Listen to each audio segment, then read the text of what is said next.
What's up guys, welcome to your 6th PHP tutorial, and today I'm going to be teaching you guys how to use the switch statement.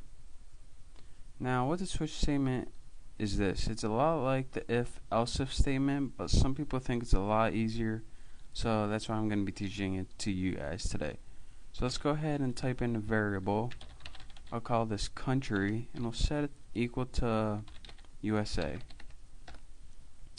Now the syntax for a switch statement is this. Type in switch and type in the variable that you want to test. And in this condition we're typing country. So that's what we want to test. So that's what we're going to use. And now since this is going to have a bunch of lines, we're going to want to use the curly braces. So go ahead and type those in now so you don't forget about them later. And now you type in case and you type in whatever this variable right here is going to be equal to. So you see, in the case of that it's equal to USA, and then you enter a colon. Make sure you enter a regular colon and not a semicolon. I don't know if you guys can tell on the video, but it's just a regular colon. So you say, in case the variable country is equal to USA, we want you to echo you're in USA. And then we need to break it. What this means, well, I'll tell you guys later what break means if I don't forget.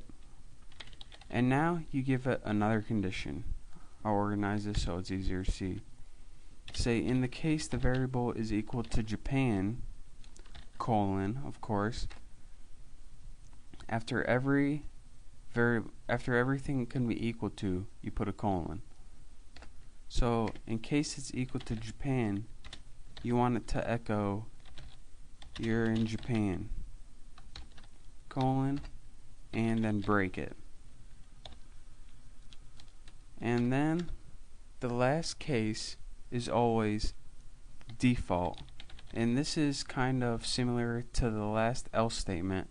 It says if none of these conditions are true, then the default is what you execute.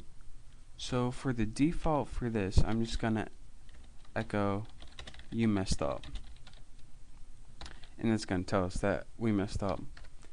And of course we'll end it with a break. And now I'll finally tell you guys what break means, because I bet you've just been dying to know. What break means is once you execute a statement, then there's no need to go through the rest of this. So say we're going to test this and it's going to equal it right here. So now that we already found that it was equal to USA, there's no need to test Japan or for the default or anything else. So we're just going to end it right then.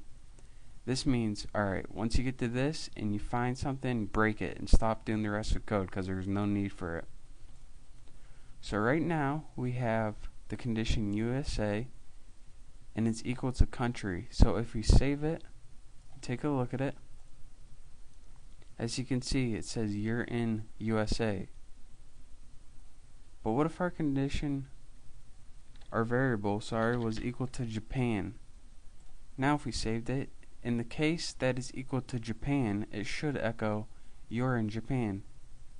So we saved it, and as you can see, you're in Japan. It's what it echoes. And lastly, what if it was equal to Paris? Nah, Paris isn't even a country, but so we tested this. It's not USA, it's not Japan, so it should take us to our last resort. You messed up. So save it, refresh it, and well, would you look at that, we messed up. Not really, but it's just what it executed. So now, as you guys can see, a switch statement is an alternative what some people think is a lot easier than the if-else-if statement. So now that you have some more options, you can see the difference between the two. So that's all the time we have for right now. Hope you enjoyed. Thanks.